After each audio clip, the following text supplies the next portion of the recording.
¿Qué tal? Muy buenas noches. Yo soy Mariana Hernández Carrillo y a nombre de Genaro Lozano te doy la bienvenida a Punto y Contrapunto de miércoles. La buena, el gobierno federal presentó una plataforma para poder registrar a las personas mayores de 60 años que desean ser vacunadas contra la COVID-19. La mala, la plataforma tiene una funcionalidad intermitente debido a la alta demanda. ¿Para qué sirve esta plataforma? ¿Es la mejor forma de organizar las inmunizaciones? Veremos qué puntos y contrapuntos tienen las y los panelistas. Hoy llegó a México Alonso Ancira, el presidente del Consejo de Administración de Altos Hornos de México, la empresa que vendió a Petróleos Mexicanos la planta fertilizantes agronitrogenados considerada chatarra. ¿Y quién autorizó la compra? Emilio Lozoya, que sigue esperando ser juzgado por importantes daños al erario. ¿En qué va este caso? ¿Qué avances se prevén con la extradición de Ancira? Y ayer se informó que el gobierno de Tabasco y la Comisión Federal de Electricidad firmaron un acuerdo para perdonar los 11,000 millones de pesos que usuarios domésticos de esa entidad tienen con la paraestatal. El adeudo data de 1995, cuando el presidente López Obrador llamó a la desobediencia civil. ¿La condonación es necesaria para poner piso parejo o alienta el no pago? Veremos qué dice la mesa de esta noche. Quédate con nosotros que ya empieza Punto y Contrapunto.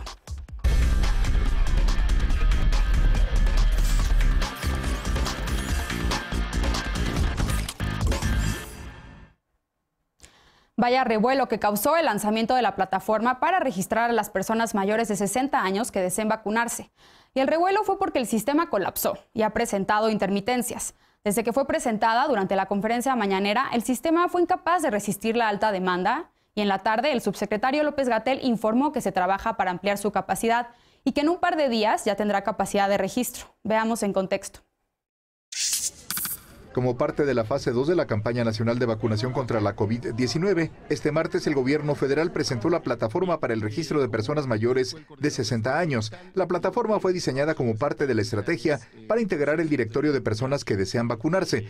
Mediante esta plataforma, quienes viven en comunidades urbanas de tamaño medio y grande podrán registrar sus datos de contacto y su ubicación geográfica para después hacer citas para la aplicación de la vacuna. Desde las primeras horas de operación, la plataforma presentó fallas. Las autoridades señalaron que debido a la saturación de registros, se habían presentado interrupciones que ya estaban corrigiendo, pero este martes se volvieron a reportar fallas. Quienes viven en zonas rurales con poca conectividad serán registrados por la Secretaría de Bienestar a través de las y los servidores de la Nación, así como por voluntarios que participan en las brigadas de vacunación. Mientras tanto, con el directorio de adultos mayores que reciben la pensión para el bienestar que ya tiene el gobierno federal, se está contactando a las personas vía telefónica para preguntarles si aceptan ser vacunados y si pueden acudir a un centro de salud a recibir la inmunización. Las autoridades recordaron que el programa beneficia únicamente a las personas mayores de 67 años que viven en zonas urbanas y de 65 y más de zonas indígenas. Los datos que se deben proporcionar para registrarse son la clave única del registro de población CURP, teléfono y correo electrónico de contacto y entidad, municipio y código postal de residencia. Punto y contrapunto. Y para debatir esta noche nos acompaña como cada lunes y miércoles Lisa Sánchez, directora general de México Unido contra la Delincuencia. Buenas noches, querida Lisa, ¿cómo estás? Muy buenas noches, Mariana, ¿cómo están todas y todos? Buenas noches. Bienvenida. También nos acompaña Alfredo Lecona, activista y analista. Buenas noches, Alfredo, bienvenido. Gracias, querida Mariana. Buenas noches a todas y todos. También como cada lunes y miércoles, Eder Guevara, antropólogo y fundador de Morena. Buenas noches, Eder. Hola, buenas noches, querida Mariana. Buenas noches a todas y todos. Y también Sara Snap, maestra en políticas públicas, activista y amiga de este programa. Buenas noches, querida Sara. Qué gusto tenerte por acá otra vez. Hola, Mariana. Hola a todas y todos. Un gusto. Es miércoles. Como diría Lisa, ya estamos a la mitad. Miércoles. La mitad de la semana. Ombligo de semana, como diría Lisa. Ombligo de semana. Bien, pues primer tema de la noche y comienzo contigo, Eder.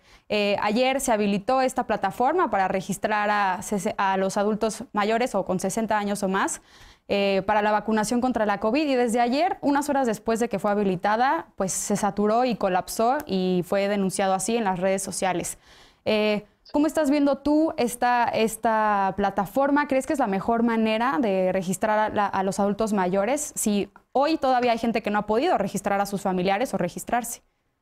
Sí, yo lo que entiendo es que es un auxiliar porque los adultos mayores, las personas adultas mayores, ya están en una base de datos de la Secretaría de Bienestar para recibir sus pensiones. Entonces, esta base de datos ya existe, ya varias personas han consignado la forma en la que les han llamado los servidores de la nación para ver si si se van a vacunar, si quieren vacunarse, y en tal caso los agregan a una lista, y entonces cuando ya esté lista la vacunación van a hacer una estrategia georreferenciada y les estarán dando las fechas y los horarios en los cuales puedan ir a vacunar, o en caso de que no puedan trasladarse, también se va a agendar para ir a sus domicilios. Esto, pues las personas adultas mayores tienen muy claro, a las que ya recibieron la llamada por parte de alguna persona de la Secretaría de Bienestar,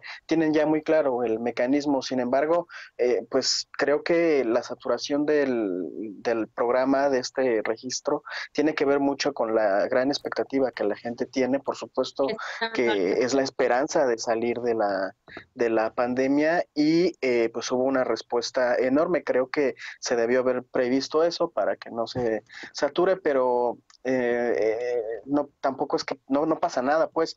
O sea, todas las personas tenemos garantizada la dosis, las agendas. El momento en el que cada persona será vacunada no dependerá de quién se registró primero y quién se registró al final, sino de la ruta que armen estas brigadas para ir a hacer la vacunación. Y creo que eso hay que insistir mucho en esa parte para que la gente no se desespere, porque de por sí el encierro está siendo bastante difícil para todo mundo, sobre todo para las personas adultas mayores, y de repente no estaría bien que se les generara una ansiedad por estas situaciones de comunicación. Todas las personas van a ser vacunadas siempre y cuando quieran vacunarse, y eso no varía dependiendo del momento en el que se registren. Mucha gente además está colaborando en la saturación de esta página porque se mete nada más a ver si funciona o no funciona, ¿no? Digo, eso se debió prever, insisto, por parte de la estrategia de la campaña de vacunación, pero no me parece que sea tan grave. Sí me llama la atención que cada movimiento que haga el gobierno mexicano con la campaña de vacunación va a ser fuertemente cuestionado. También ya se tiene que prever esa parte y ser más eficaces en las medidas que se tomen. Bien. Lisa, ¿tú cómo estás viendo este tema, las fallas en la plataforma? Eder ya pone sobre la mesa esto que aclararon las autoridades sanitarias, de que no por registrarse primero significa que van a ser atendidos o vacunados primero. Sin embargo, al menos a mí no me ha quedado muy claro qué elementos se van a tomar en cuenta para asignar las citas, no para las brigadas de vacunación que van a ir a las casas de los adultos mayores que no pueden acudir a un centro de vacunación, sino para las personas que sí puedan ir acompañadas de un familiar o ellas solas a vacunarse. ¿Cómo estás viendo este tema tú? Pues con muchísima preocupación, porque efectivamente, aunque este sistema no signifique o no sea una limitante para el acceso a la vacuna, en tanto que se supone que el gobierno federal tiene aseguradas dosis para cada persona que lo necesite, lo que no hace es abonar a la confianza como generalizada del tema de la gestión, porque al margen de si el sistema sirve o no sirve, si era la saturación o el hecho de que lo estaban reprogramando mientras las personas estaban intentando accesar, se desataron conversaciones bien importantes entre la gente que sabe de códigos. Me queda claro que yo no soy una de ellas, pero sobre la protección de los datos personales que se estaban metiendo a ese sistema, sobre el tipo de bases de datos que se estaban utilizando, sobre si iban a ser productos, digamos, servibles al momento de la ejecución, como bien tú dices, ya de las citas y de las personas que van a ir a los centros de vacunación por su propio pie, quién sí puede tener lugar en esa fila, quién no, porque había pues cosas desde que no había una doble verificación con CAPTCHA para que no hubiese manipulación por parte digamos, como de este tema de robots que puedan saturarlo, pero al mismo tiempo también había problemas con los registros para la validación de la identificación oficial y la clave única de población. Había también temas de las bases de datos de los municipios y los códigos postales que no estaban bien cargadas y que no se estaban pudiendo hacer. Entonces, a mí lo que me preocupa es que esta improvisación, pues que si bien puede ser una falla técnica que todo el mundo podía tener, pues se tuvo que haber probado antes de sacarlo al público, porque el efecto sí podría ser dificultar todavía más la logística, pues de unos productos que uno son escasos, dos son urgentes y tres también pues son perecederos, y su propio manejo requiere que la administración a las personas que lo necesitan de manera prioritaria pueda ser muy expedito. Entonces esperamos realmente que lo puedan manejar. Yo sin duda aprovecharía mis últimos segundos para decir, de cualquier manera, aprovechemos para registrar a nuestras y nuestros adultos mayores, porque lo único que no queremos pues es que al final del día, por algún error, ya sea de la operación del gobierno, de la página o de nosotros mismos, pues alguien se nos quede fuera. Bien. Alfredo, tú fuiste uno de los que sí pudiste registrar a algunas personas, así lo expresaste en tus redes sociales antes de que colapsara el sistema. ¿Qué decir de estas fallas? ¿Coincides con Lisa? ¿Qué más te preocupa? Y bueno, uno de los temas que también fue muy criticado ayer fue este tema de que se estableció un horario para el registro de 8 de la mañana a 12 de la noche, aun cuando se trata de una página de internet. ¿Cómo estás viendo el tema tú? Claro, que además provocó que se saturara todavía en horas en las que se esperaba anoche que se fuera a cerrar. Empezaban todavía algunas personas a lograr los registros ya por ahí de las 12, y hoy en la mañana pues 8:05, 8:10, 8:15 y no funcionaba. Lo que estamos viendo, creo que lo podemos casi reflejar en lo que hemos dicho aquí. Eder empezó hablando de, yo lo que entiendo es que esta plataforma es una auxiliar. Bueno, tú hace un ratito, Mariana, decías, no me queda perfectamente claro cómo va a ser. A ver, es que eso es lo que no tenía que pasar. Hoy en el Financiero sale una encuesta que coincide mucho con la que salió el 1 de enero en Reforma sobre la negativa que tienen casi 4 de cada 10 mexicanas y mexicanos de ponerse la vacuna en el tiempo en el que el gobierno ha marcado en el calendario que va a hacer, que no es clara. Lo que más se necesitaba, ya lo habíamos dicho aquí en este espacio, lo que más se necesitaba era comunicación, pero impecable. No podíamos permitirnos este tipo de fallas que por supuesto que abonan a la desconfianza, que no están construyendo o no están fijando la atención en dónde está el problema con aquellas mexicanas y mexicanos que no se quieren poner la vacuna. Qué bueno que se tenga planeada la inmunización de casi el 70% de la población, 80% de la población supuestamente en este año, pero todo cuanto presentan es desastroso. Ayer mismo, antes de que se publicara la información de la página para que la gente pudiera inscribir a las personas mayores de 60 años, nos ponen un calendario donde no se cumplieron ya en enero las entregas que nos están poniendo ahí. Es información que se presenta en el foro más importante del país, del día en que se está haciendo anuncios de esta magnitud. Son cosas que sencillamente no deberían de pasar. La página, como dice Lisa y como coinciden todos los programadores que han estado evaluándola o hasta fiscalizándola, pues tiene problemas de seguridad severos. No sabemos a dónde van los datos. Yo coincido con Lisa que de todos modos hagamos el registro, pero hoy Van Pipe, tuitero programador que es muy conocido en redes sociales, incluso entró a un padrón que está en la página, en el sitio del Sistema Nacional de Desarrollo Integral para la Familia, el DIF, donde se puede acceder a la base de datos de todas las personas mayores de 60 años con sus datos personales, con sus direcciones, con sus teléfonos. Es un nivel de desaseo, es un nivel de desastre totalmente imperdonable. No puede ser que este sea el tipo de cosas que están pasando y sucede después o al día siguiente en que López-Gatell hizo sus chistecitos estos de que el cubrebocas no protege tan bien a quienes los usan, de decir que los enfermos con COVID no suelen viajar en avión, cuando el propio presidente de la República viajó enfermo de COVID en un avión. Entonces son toda esta serie de cosas que lamentablemente nos tienen hoy hablando de esto y no de otro tipo de cosas. Es muy interesante saber cómo están los laboratorios, en qué situación se encuentran, qué pasa con el tratamiento. O sea, son cosas que no podemos estarnos deteniendo, que no deberíamos estarnos deteniendo a analizarlas, pero que solamente reflejan el desastre y la ineptitud de este gobierno en cuanto al manejo de la pandemia y ahora de la vacunación. Bien. Sara, finalmente, Lecona ya hizo una exposición de algunas de las preocupaciones, yo diría principales, y esta desconfianza que se puede generar si no hay una buena estrategia para registrar y para hacer la implementación y la aplicación de estas vacunas. ¿Cómo estás viendo tú esta falla y qué implicaciones encuentras para el Plan Nacional de Vacunación?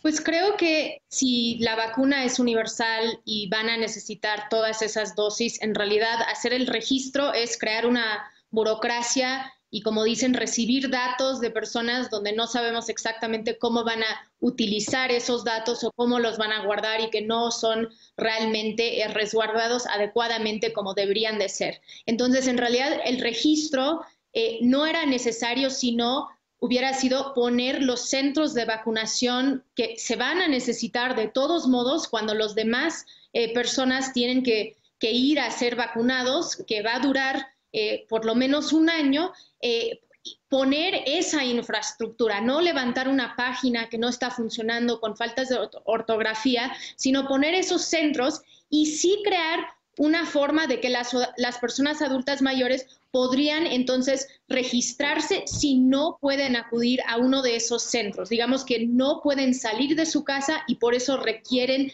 que alguien más venga a vacunarlos en su hogar. Entonces, eso hubiera sido pues un número mucho menor y la mayoría de esos es como querían hacer un censo o algún tipo de tener un diagnóstico antes de avanzar en su plan de vacunación, y me pregunto si nada más era una forma de pues retrasar, tener que dar las vacunas en hacer todo este registro antemano, cuando realmente podrían haber avanzado en algo mucho más eficaz y con mayor alcance, entendiendo que también después están todos los adultos mayores que no se van a registrar, pero que van a ser, pues sí, contactados por servidores de la nación y que ellos van a entrar en otros esquemas. Entonces, creo que sí intentaron esta herramienta, no les funcionó. Como dijo Lisa, creo que también desde la sociedad civil siempre hemos dicho, ocupamos los espacios que nos dan, entonces sí deberían de registrar a sus seres queridos, que también creo que la mayoría de las personas que están siendo registrados no están registrando ellos mismos, sino que son familiares que los están registrando. Sí registrarlos, pero entender que podría haber sido facilitado de una forma mucho más eficaz de parte del gobierno. Bien, pues sin duda vamos a estar muy al pendientes. Ojalá que se pueda restablecer esta plataforma y sin duda exhortar a las personas adultas mayores a que se registren para la vacunación y desde luego vamos a darle seguimiento al Plan Nacional de Vacunación. Tenemos que hacer una pausa porque al regresar Alonso Ancira llegó a México tras ser extraditado de España. Es acusado de asociación delictuosa y operaciones con recursos de procedencia ilícita. ¿Podría enfrentar su proceso en libertad como Emilio Lozoya? Regresamos con este tema a Punto y Contrapunto. No te vayas.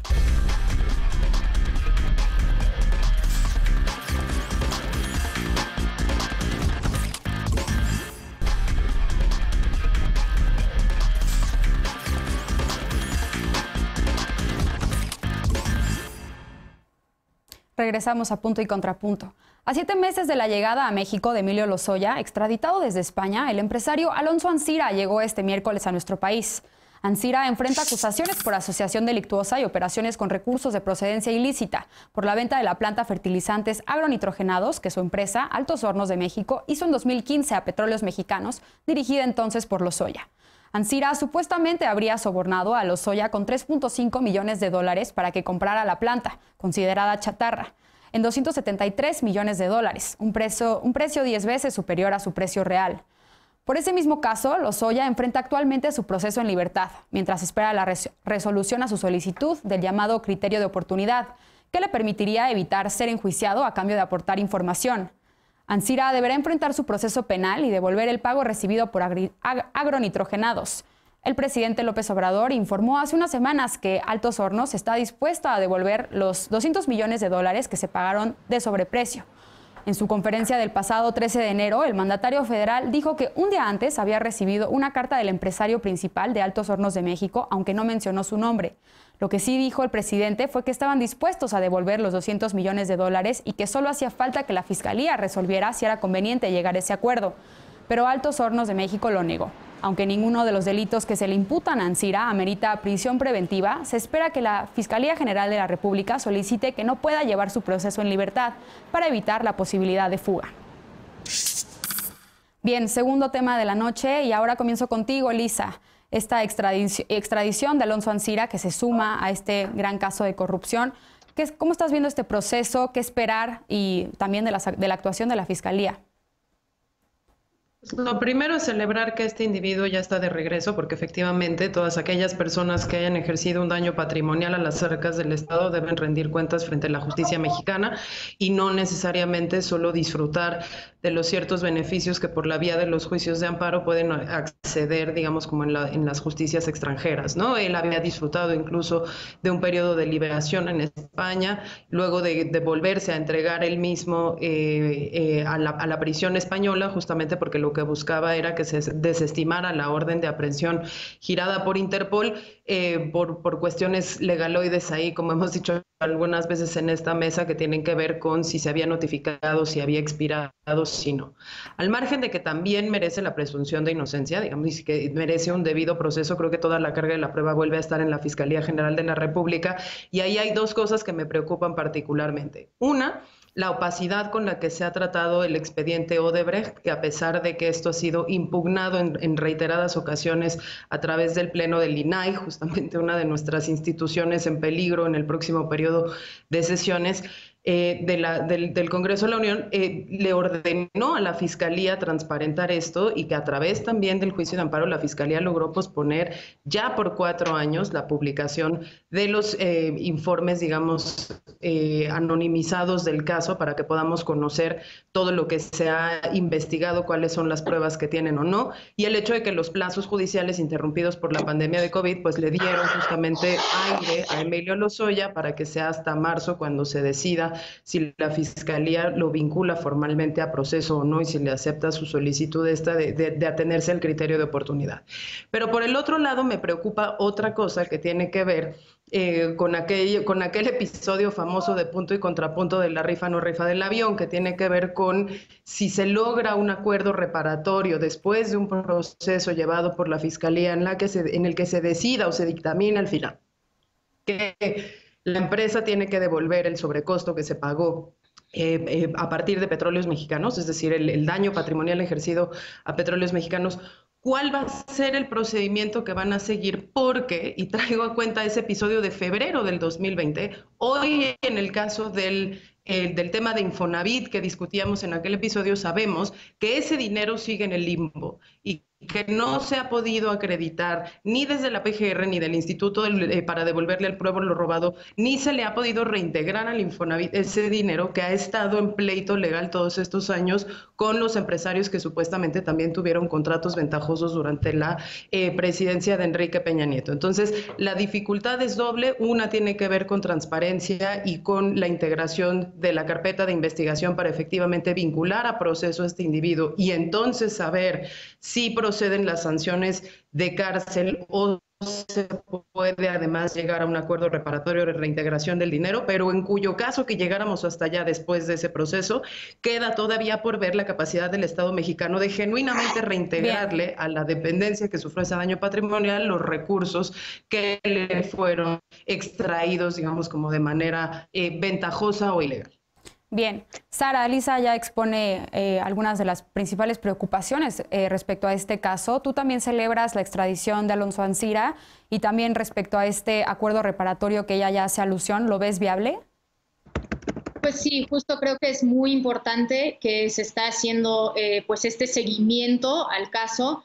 Creo que también para muchas y muchos de nosotros ver a Emilio Lozoya en libertad mientras espera su juicio es un poco difícil de imaginar cuando hemos visto cómo la prisión preventiva oficiosa ha sido utilizado para delitos menores y ahora vemos a personajes como Emilio Lozoya pues viviendo libre mientras hacen este tipo de investigación donde están involucrados millones y millones de dólares. Entonces sí es importante que haya una rendición de cuentas, que sí hay pues una reparación del daño, pero yo también cuestionaría mucho de que solo pagar el sobreprecio es realmente reparar el daño y cómo estos actos durante las últimas décadas han dañado nuestras instituciones, donde entonces esto es cómo se hace negocio en el país. Digo, entiendo que ahora la 4T, eso es la bandera de combatir la corrupción, pero donde esto ha sido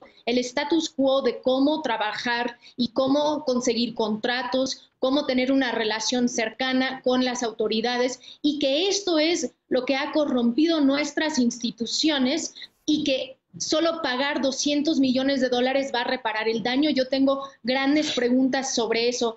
También sabemos que hay otros cargos, otros indicios de posibles sobornos que fueron pagados a Lozoya de diferentes montos, que como bien dijo Lisa, también hay una opacidad y una falta de entender sobre hacia quiénes, cuáles son los implicados en estos sobornos. Entiendo que ellos tienen que guardar su investigación, pero también si él está dando esa información, es importante que vaya avanzando el caso. Bien. Yo creo que sí es importante que él ha regresado al país.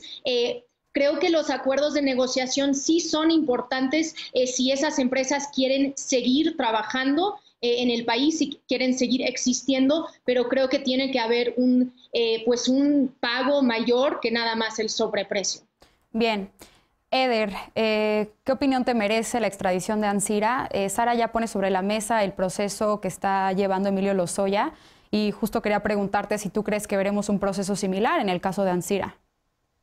Pues no creo, porque Ancira nunca ha manifestado su voluntad de ser un testigo protegido que aporte información para poder dar con casos mayores o con responsables mayores, que es una situación distinta a la de Lozoya. Pero bueno, la extradición ya se había aprobado, o llega a territorio mexicano, y es por eso que es noticia, y llega con un contexto en donde hay dos casos muy interesantes. Por un lado, el litigio que el gobierno mexicano está haciendo con las autoridades españolas para que les sea devuelto los 48,000 millones de pesos que se depositaron en el Banco de Andorra, que está que ahí es donde todo el priismo con sus corruptelas, el caso de Odebrecht, la estafa maestra, etcétera, depositaron todo el dinero que extrajeron del erario público.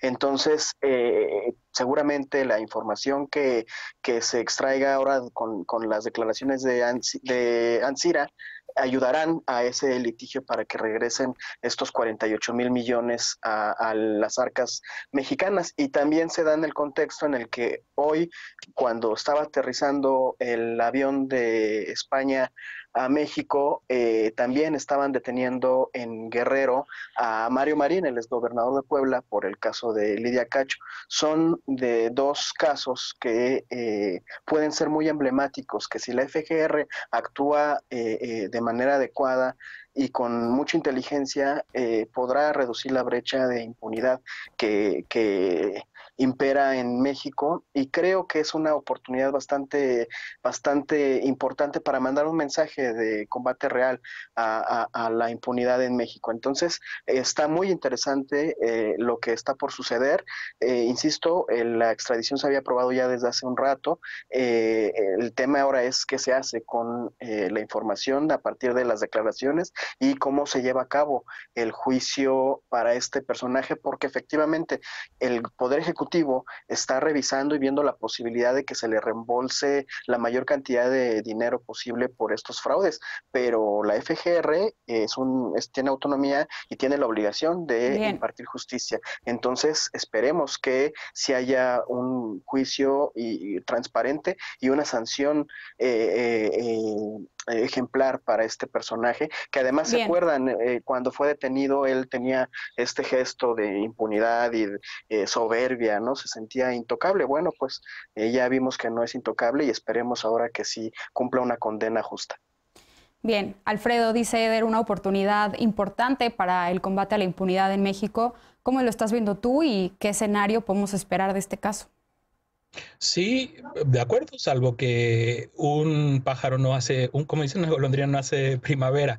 Realmente yo espero que no nos quedemos solamente en el caso Ancira y así, caso por caso. En la trama Lozoya está por aquí Ancira y está por aquí, está por el otro.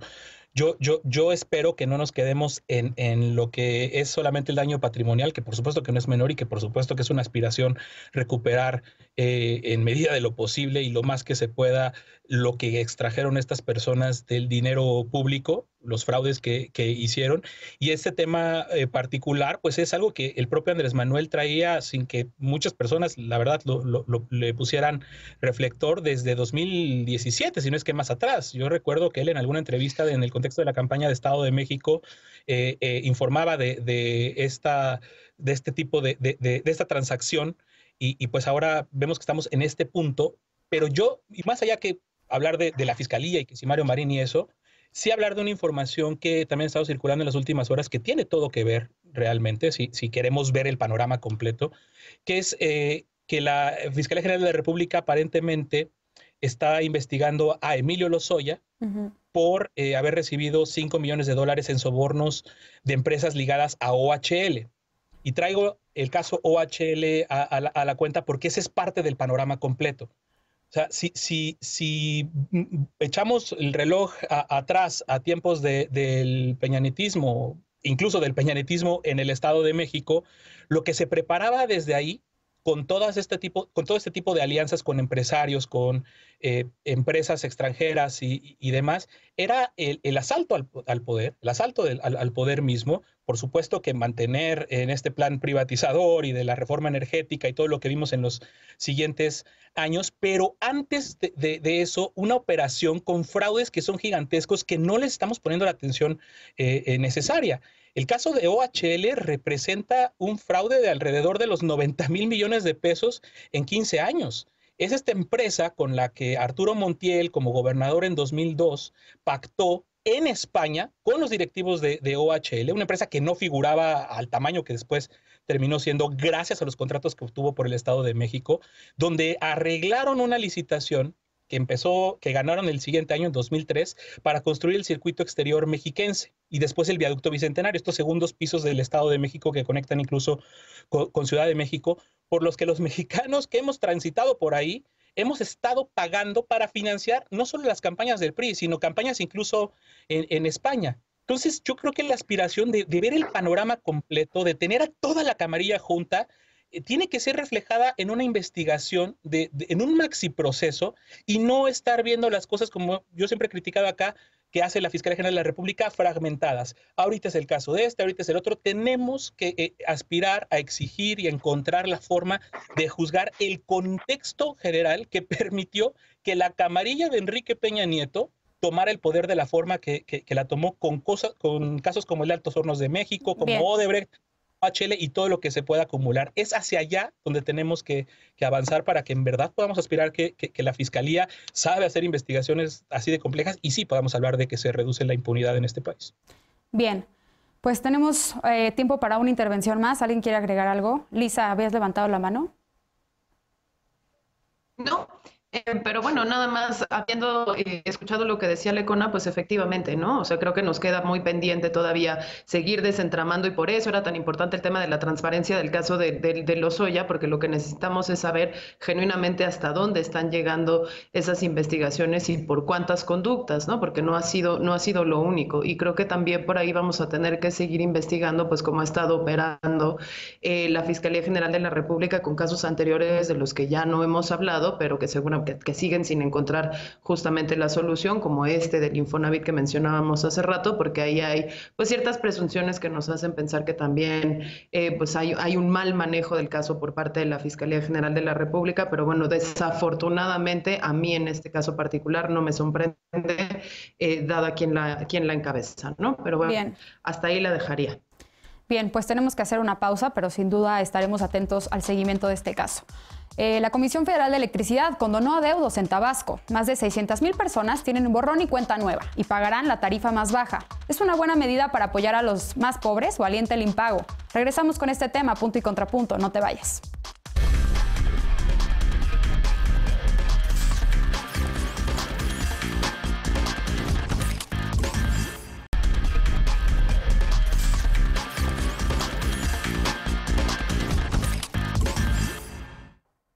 Regresamos a Punto y Contrapunto. En 2019, Animal Político publicó que según las cifras de la Comisión Federal de Electricidad, 7.2 millones de usuarios presentaban adeudos, aproximadamente un 20% del total.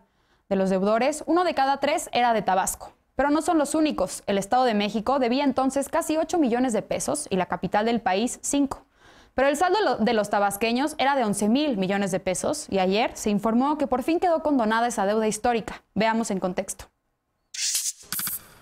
El gobierno federal condonó a Tabasco 11,000 millones de pesos en cuotas de energía eléctrica. La población usuaria del servicio doméstico de bajo consumo recibirá una condonación total y sin condiciones de sus adeudos. Este martes se informó que la Comisión Federal de Electricidad y el gobierno de Tabasco firmaron un acuerdo que beneficia al 85% del padrón de clientes de la paraestatal en Tabasco. Los 607,000 beneficiarios además pagarán durante todo el año la tarifa 1F, la más baja otorgada al servicio doméstico. El adeudo data de 1995, cuando Andrés Manuel López Obrador, entonces candidato al gobierno de la entidad, hizo el llamado a un movimiento de resistencia civil pacífica para no pagar los recibos de luz. Esto como parte de sus protestas tras el proceso electoral en el que fue declarado ganador el priista Roberto Madrazo. Desde la campaña electoral de 2018, el hoy presidente López Obrador prometió borrón y cuenta nueva para los deudores. En mayo de 2019, durante una visita a la entidad, pidió a sus paisanos pagar la luz y anunció la firma del convenio Adiós a tu deuda,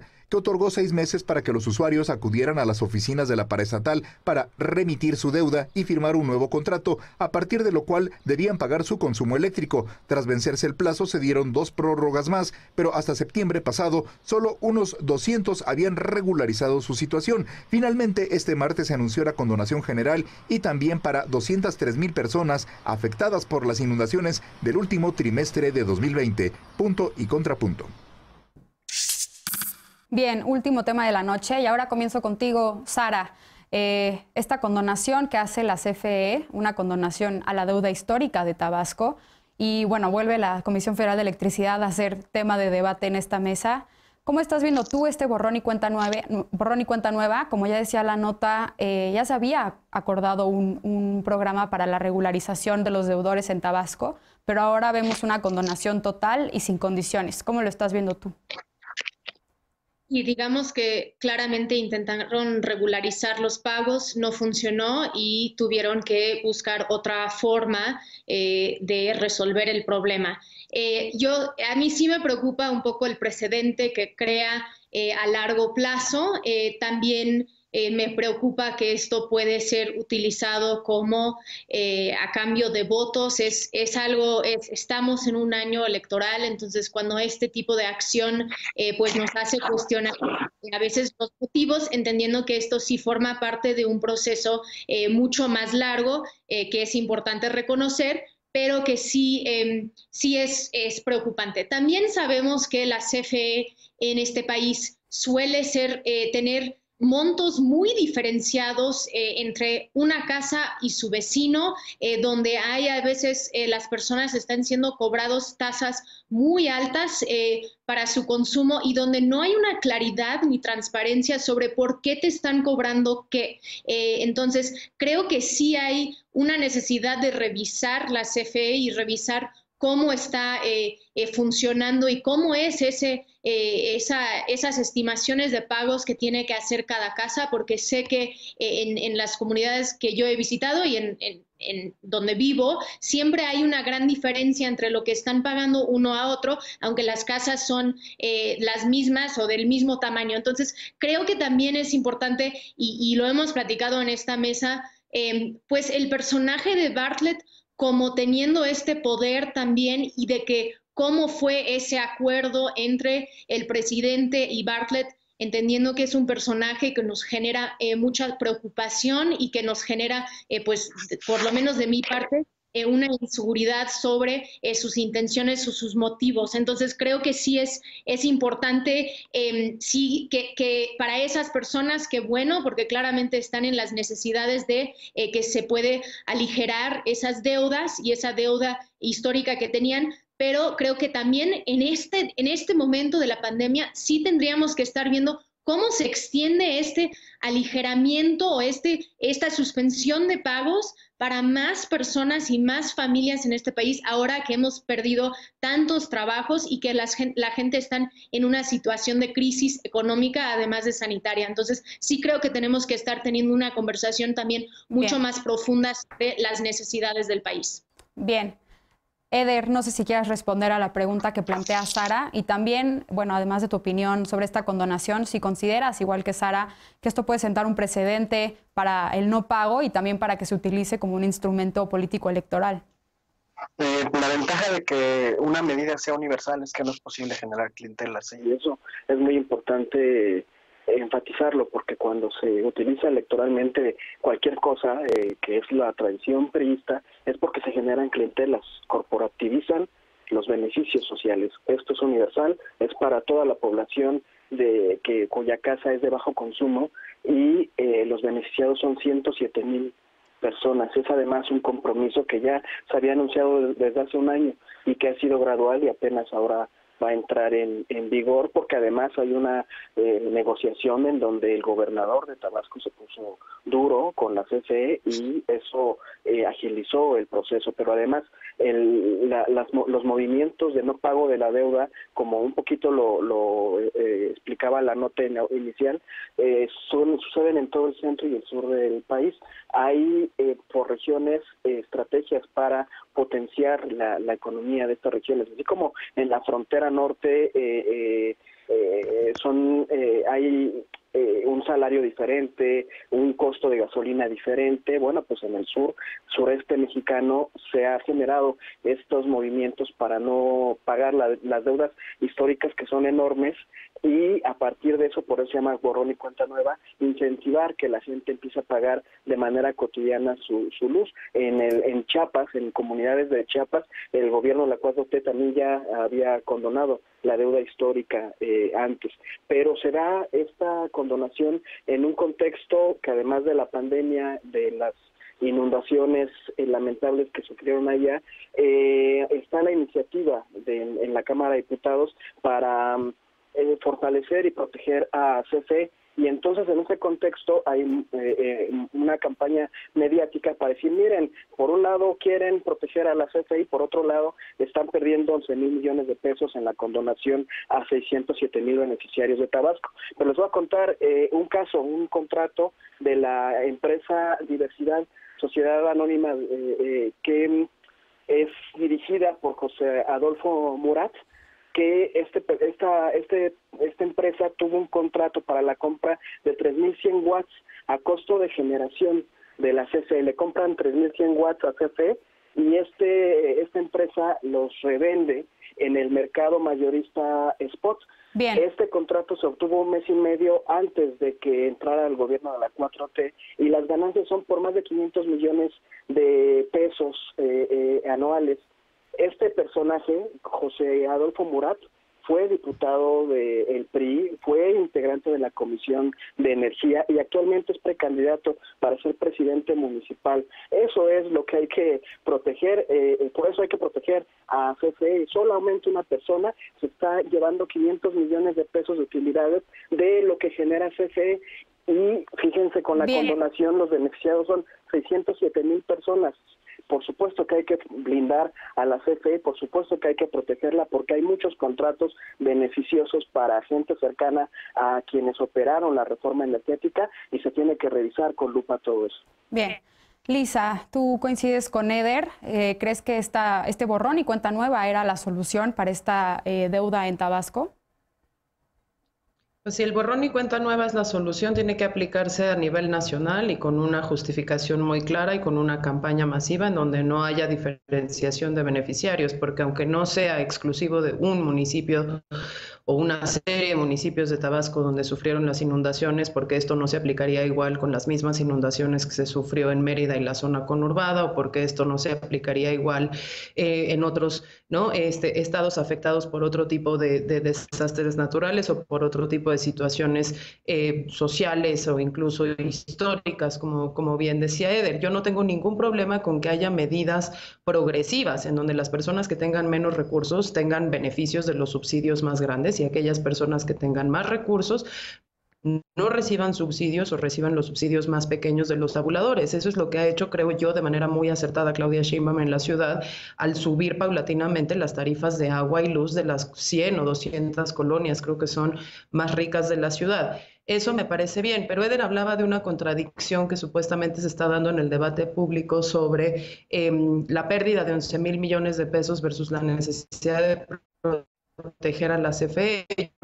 La contradicción es, decimos que queremos beneficiar a los usuarios finales, que son las personas de la electricidad, mientras estamos generando una industria completa y absolutamente poco competitiva, donde la CFE es uno de los generadores más caros de electricidad, en donde le estamos dando atribución por dejar en carácter de prioritario ahora en la Cámara de Diputados el hecho de que los certificados de energía limpia se le entreguen así nada más por ley, donde estamos en un pleno ataque justamente a la generación de energías limpias, y yo siempre he estado de acuerdo con Eder en que todos los contratos que se hayan otorgado en esta y administraciones anteriores y administraciones futuras pasen por un ejercicio muy fuerte de escrutinio, pero creo que tenemos que tener la seriedad como para poder aceptar. Esta medida se dio, y además se dio después de una incitación políticamente motivada del entonces candidato Andrés Manuel López Obrador en los 90, pues sí es un uso de los recursos públicos del Estado para pagar una deuda generada en principio por ese movimiento social que él en su momento generó en ese estado, y que hoy en día, pues en el contexto de la austeridad, en donde quieren desaparecer todo, incluido el INAI, se hacen estas condonaciones de manera muy selectiva. Si las condonaciones se tienen que hacer porque es una medida del gobierno para apoyar a las familias en las pandemias, entonces es nacional, ¿no? Pero no es necesariamente aquí sí y aquí no, y además aquí sí, en donde además yo fui originalmente allá en los 90 el que te dije que no pagara, porque eso sí es un mensaje, como bien decía Sara, sumamente peligroso, ya al margen de la electricidad y al margen de la CFE, para el cumplimiento del Estado de Derecho y la noción de la gente que tiene que cumplir con la ley. De acuerdo. Finalmente, Alfredo, tú coincides con Lisa. ¿Cuál es tu opinión sobre esta condonación en Tabasco y si encuentras implicaciones para la administración de la energía eléctrica en el país? Sí, coincido con Lisa porque Eder decía que la ventaja de que un programa sea universal es evitar la clientela. No quiero insinuar que hay una mirada puesta del gobierno federal en Tabasco, pero sí hay un simbolismo, esos simbolismos a los que tanto apela el presidente y lo sabemos que pues ahora nos recuerda muy bien Lisa y como decía la nota, pues es una lucha desde los 90s, en la intención, en el resultado final, en el beneficio que pueden tener miles de familias por estas condonaciones, por esta supercondonación, pues sí que bueno, por supuesto, y ojalá en tiempos de pandemia donde la situación financiera de muchas familias es sumamente precoz, pudiera esto ser un programa nacional.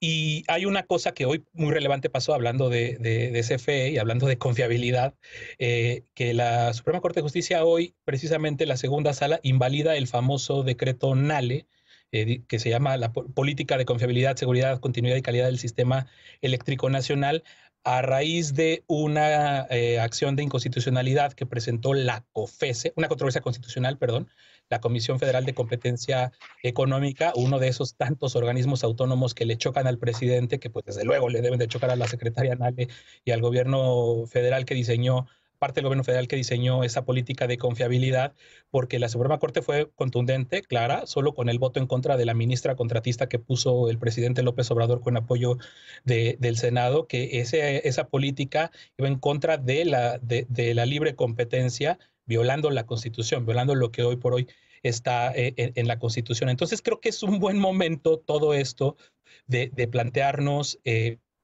si los planes del gobierno federal, si el discurso que trae el presidente López Obrador y este desprecio que se tiene a las energías limpias, que el presidente dice que son sofismas, nos ofrece una buena oportunidad de replantearnos muchísimas cosas, pero vaya, desde el que encabeza a la CFE, ¿quién protege a la CFE de Manuel Bartlett?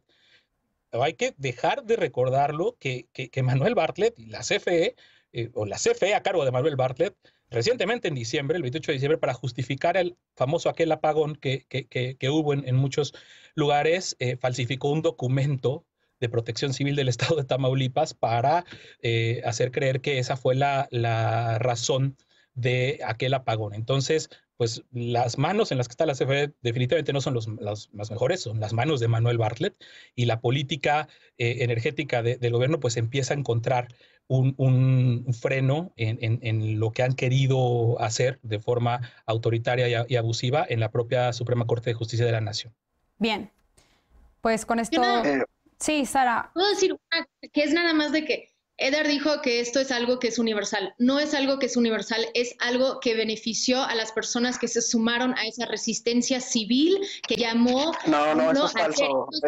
Y a esas personas que decían... Eder, que termine, Sara, su intervención, por favor, y ahorita te damos la oportunidad de que respondas. Hay familias que no podían pagar eso, pero sacaron préstamos, pero pidieron dinero de familiares para poder resolver su deuda y sumarse a ese programa. Entonces, yo, y no quiero que suene que yo estoy en contra de que aligeran estos gastos. Es demasiado dinero lo que la gente tiene que pagar en los servicios básicos, y yo creo que sí deberíamos mejorar ese cobro que se hace, y totalmente de acuerdo con lo que dice Lisa, de que los que ganan más deberían pagar más, pero no puedes decir que es algo completamente universal cuando no ha sido, sino que son personas que se habían sumado a una decisión, a una resistencia civil, que no estoy en contra de esa resistencia civil tampoco, pero seamos claros. Eder, 20 segundos. 607,000 familias se hubieran unido a la resistencia civil cuando Andrés Manuel la encabezó. No fue así. Por supuesto que es universal, porque lo que se establece es que son las personas que viven en una casa de bajo consumo. Son 607,000 familias que son beneficiadas con este programa. Entonces, por eso hablo que sea universal. Y de la COFESE yo también desconfío profundamente. La COFESE fue la que aprobó contratos como este que les estoy diciendo, o contratos con, además, por otro lado, no es lo mismo energía renovable que energía limpia. Estas empresas extranjeras que generaron energía o que producen energía renovable no le pagan la infraestructura y el desgaste de la infraestructura a CFE, y eso lo aprobó COFESE, igual que lo aprobó estos contratos como el que ahorita les puse el ejemplo.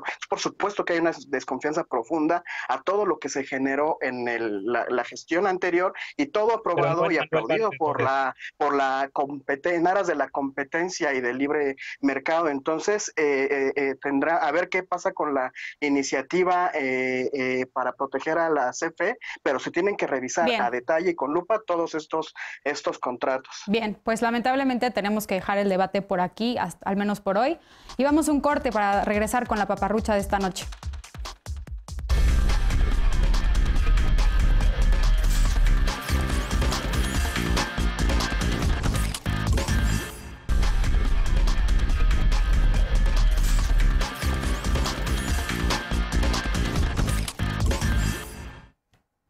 Regresamos con la paparrucha de esta noche. Entre la angustia generada por las fallas en la plataforma de registro Mi Vacuna y las informaciones parciales y paparruchas que han surgido sobre las distintas inmunizaciones que se aplicarán en nuestro país, una de las que está causando confusión es la que asegura que cuando nos llegue el turno podremos elegir el tipo de vacuna que nos aplicarán. Pero esto es paparrucha. Aunque el gobierno federal, el único que hasta ahora puede aplicar la vacuna, adquirió inmunizaciones de 4 farmacéuticas, nadie podrá elegir cuál recibirá. La asignación de vacunas, según las autoridades de salud, dependerá de aspectos como la edad o la logística. Por cierto, la vacuna contra la COVID-19 no causa la enfermedad. No hay registro de casos de contagio por vacunarse. Por el contrario, la función de las vacunas es que el sistema inmunológico desarrolle una protección contra el virus. Y si ya te recuperaste de COVID, recuerda que puedes volver a enfermarte, por lo que no debes dejar de cuidarte y vacunarte cuando sea tu turno. No caigas en la desinformación y contribuyas a los contagios. Usa cubrebocas, lávate las manos con frecuencia y mantén al menos 1,5 metros de sana distancia. Esto fue todo por esta noche. Muchas gracias por acompañarnos. Gracias también a los panelistas. Gracias, Lisa. Gracias, Alfredo. Gracias, Sara. Gracias, Eder. Cuídense. Ya mañana estará de regreso Genaro Lozano con nosotros. Yo soy Mariana Hernández Carrillo y esto fue Punto y Contrapunto. Descansa. Muy buenas noches.